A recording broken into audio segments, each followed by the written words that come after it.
街總促請政府喺公共事業上面着手控制通脹，以及推出短期嘅補救措施輔助低收入家庭。除咗物價上升之外，各類公共事業先後宣布加價，通脹對低收入人士嘅影響令人關注。政府之前承諾過會喺生活必需品上着手，減低通脹對市民嘅壓力。但係電費、石油氣等分別加價，政府都冇行動，市民只好苦忍。立法議員兼街總會長梁慶婷就話：早前電費加價，政府都冇干預或者係補貼。佢認為政府有必要盡快喺各項公共事業上面推出補救性嘅措施。因為你既然唔能夠去有效咁樣去打擊到而家嗰個通脹嘅勢頭，但係就可以考慮喺通脹對基層市民造成嘅壓力裏邊咧，做一啲嘅補救性嘅措施。咁至於公共事業嘅嗰個價格咧，係更加係政府需要咧，去能夠控制得到嘅。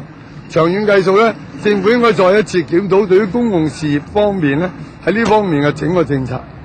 佢都贊成政府開通更多供應渠道，穩定物價。